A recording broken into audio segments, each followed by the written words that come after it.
Assalamu alaikum students. I hope all of you are healthy and fine. Today we are going to do future perfect progressive tense. So let's start with its definition. अगर किसी काम का करना, होना या सहना आने वाले ज़माने में मुकम्मल जारी पाया जाए तो ये फ़ेल मुस्तक़बिल मुकम्मल जारी को ज़ाहिर करता है। आप इसे इस तरह भी डिफ़ाइन कर सकते हैं कि जब कोई काम आने वाले ज़माने में कुछ कुछ पूरा, कुछ कुछ अधूरा, वक़्त या मुद्दत की कैद के साथ हो, तब भी ये फ्यूचर परफेक्ट प्रोग्रेसिव टेंस को ही डिनोट करता है। The next step is to recognize the sentences. So we will see its recognition, that how we recognize sentences. हम इसकी पहचान देख लेते हैं। उर्दू फ़िक्रों के आखिर पर ता रहा होगा, ती रही होगी, ते रहे होंगे, ती रही होंगी, ता रहा होगा या सिर्फ रहा होगा, रही होंगी या रहे होंगे वगैरह के साथ फ़ेल के वक़्त और मुद्दत का ज़िक्र आता है। मसलन सुबह से बादल गरज रहे होंगे, परिंदे सुबह से हवा में उड़ रहे होंगे, बावर्ची 9 बजे से खाना पका रहा होगा।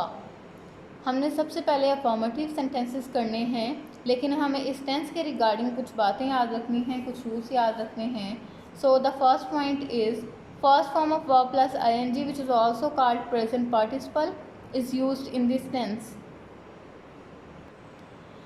इस टेंस में आपने throughout the tense first form of verb के साथ ing लगाना है, यानी कि फोर्थ फॉर्म ऑफ वर्ब इस्तेमाल करनी है।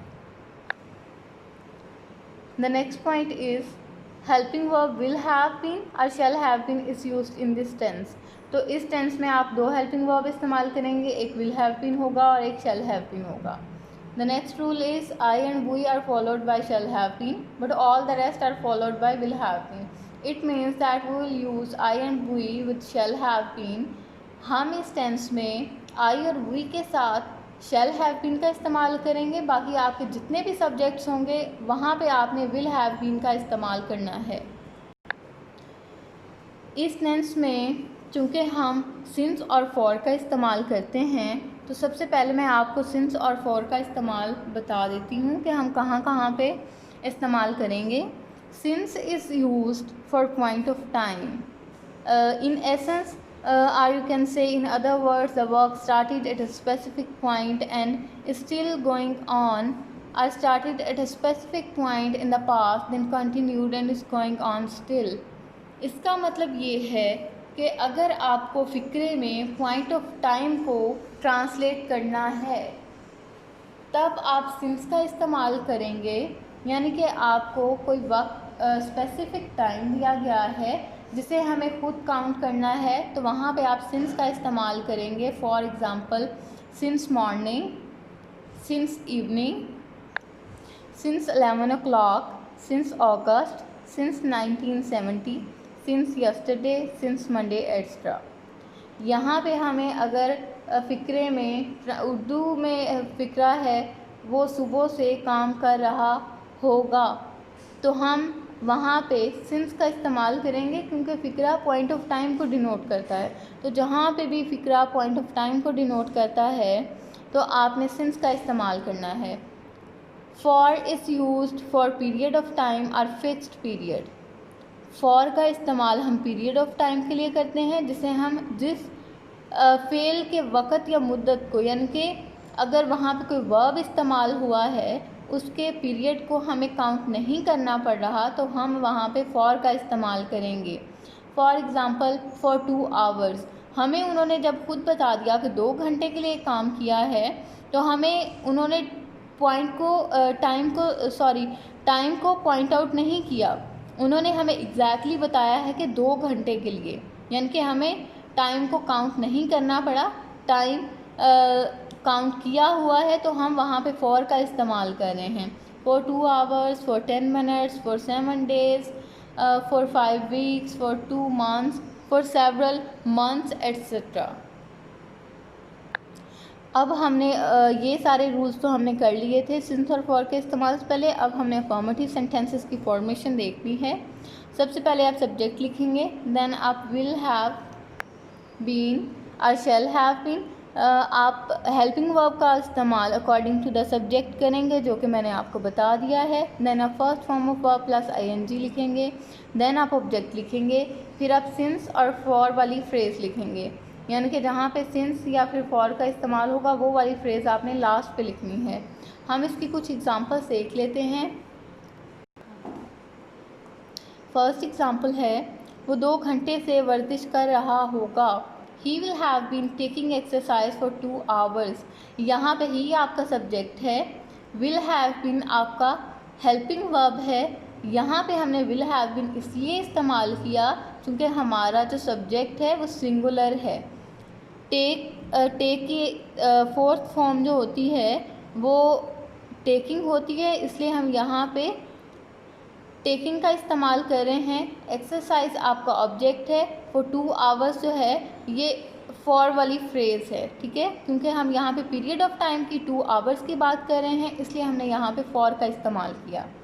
सेकेंड एग्जांपल है, वो सुबह से फुटबॉल खेल रहे होंगे। They will have been playing football since morning. यहाँ पे हमने पॉइंट ऑफ टाइम की बात की है, इसलिए हमने यहाँ पे सिंस का इस्तेमाल किया है।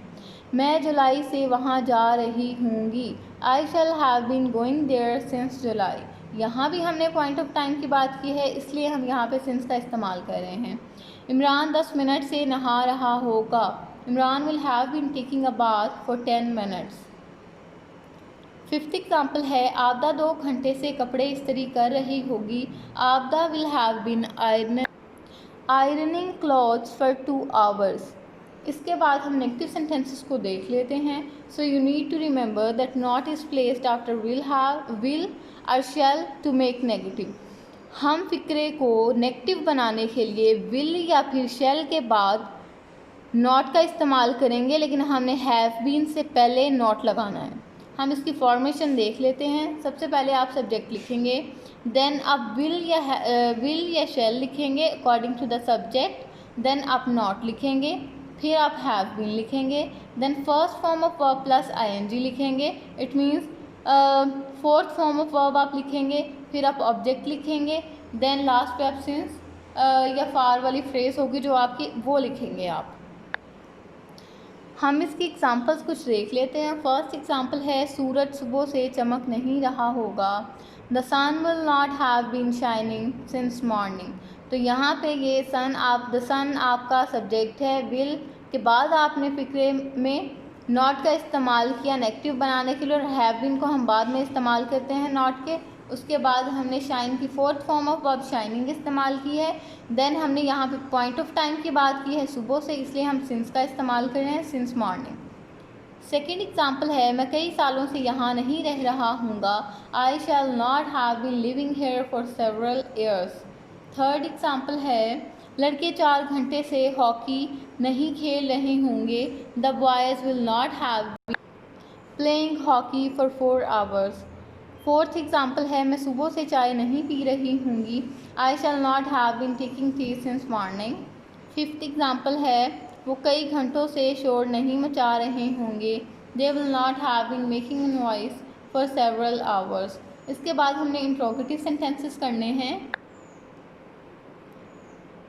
वी विल यूज़ विल और shall before the subject to make interrogative, ठीक है। विल और shall is placed before the subject to make interrogative. इसका मतलब है कि आप सब्जेक्ट से पहले विल या शैल का इस्तेमाल करेंगे तो आपका सेंटेंस इंट्रोगेटिव बन जाएगा, सवालिया बन जाएगा। हम इसकी फॉर्मेशन देख लेते हैं, that how to structure the sentence according to the past future perfect progressive tense. Will या शैल आप सबसे पहले लिखेंगे, देन आप सब्जेक्ट लिखेंगे, देन आप हैव बीन लिखेंगे, फिर आप फर्स्ट फॉर्म ऑफ वर्ब लिखेंगे, उसके साथ आप ing का इजाफा कर देंगे, फिर आप ऑब्जेक्ट लिखेंगे, लास्ट पे आप सिंस या फिर फॉर वाली फ्रेज होगी वो लिखेंगे, और आपने at the end question mark, जिसे आप इंटेरोगेशन मार्क भी कहते हैं, वो लगाएंगे। हम इसके कुछ एग्जांपल्स देख लेते हैं। क्या वो 2 घंटे से किताब पढ़ रहा होगा। Will he have been reading a book for 2 hours? Second example है, क्या वो सुबह से फुटबॉल खेल रहे होंगे। Will they have been playing football since morning? Third example है कि हम 2 महीने से घर खरीद रहे होंगे। Shall we have been purchasing a house for 2 months। इसके बाद हमने डबल इंट्रोगेटिव सेंटेंसेस करने हैं। So question word is placed before will और shall to make double interrogative. आप विल या शैल से पहले क्वेश्चन वर्ड्स का इस्तेमाल करेंगे तो आपके जो सेंटेंसेस होंगे डबल इंट्रोगेटिव बन जाएंगे, यानी कि डबल सवालिया फ़िक्रे हो जाएंगे। हम इसकी फॉर्मेशन देख लेते हैं। आप सबसे पहले क्वेश्चन वर्ड लिखेंगे, देन विल या शैल में से कोई एक helping verb, then subject, then have been, फिर first form of verb plus I N G, यानी कि आप फोर्थ फॉर्म ऑफ वर्ब का इस्तेमाल करेंगे। देन आप ऑब्जेक्ट लिखेंगे, फिर सिंस और फॉर वाली फ्रेज लिखनी है आपने, और लास्ट पे इंटेरोगेशन मार्क लगाना है। एग्ज़ाम्पल्स हम इसकी देख लेते हैं। फर्स्ट एग्ज़ाम्पल है, मैं 2 दिन से स्कूल कैसे जाता रहा हूँगा। How shall I have been going to school for 2 days। हम कल से कहानी क्यों लिख रहे होंगे। Why shall we have been writing a story since tomorrow.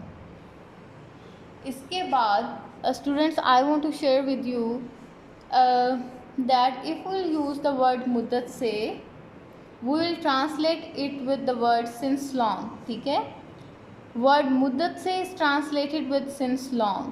अगर फ़िक्रे में कहीं पे मुद्दत से का लफ्ज़ आ जाए तो आपने since long के साथ उसको ट्रांसलेट करना है। फॉर एग्ज़ाम्पल, वो मुद्दत से यहाँ आता रहा होगा। he will have been coming here since long। भिखारी मुद्दत से भीख मांग रहा होगा। the beggar will have been begging since long। तो स्टूडेंट्स, जो आपका फ्यूचर परफेक्ट प्रोग्रेसिव टेंस है वो कंप्लीट हो गया है। हमने हर तरह के सेंटेंसेस भी कर लिए हैं, उनकी फॉर्मेशन भी देख ली है। इस टेंस के रिगार्डिंग जितनी भी बातें थी मैंने आपको बता दी हैं। So I just hope that it will make sense to you. आप इसको बहुत अच्छे तरीके से इसकी फॉर्मेशन को, इसके रूल्स को याद कर लें। आपने कौन सा हेल्पिंग वर्ब इस्तेमाल करना है, किसके साथ करना है, आपने कौन सी फॉर्म ऑफ वर्ब इस्तेमाल करनी है। तो एक दफ़ा अगर मैं रिपीट कर दूं तो आपने fourth form of verb throughout the tense इस्तेमाल करनी है। आई और वी के साथ आप शैल हैव बीन का इस्तेमाल करेंगे। बाकी आपके जितने भी सब्जेक्ट्स होंगे वहाँ पे आप विल हैव बीन का इस्तेमाल करेंगे। अब फॉर्मेशन आप स्ट्रक्चर देख लीजिएगा, affirmative, negative, interrogative, double interrogative sentences का। तो इस टेंस को बहुत अच्छे तरीके से प्रैक्टिस करें, बहुत अच्छे तरीके से याद कर लें। I would say that learn it by heart. So stay safe. Thank you so much.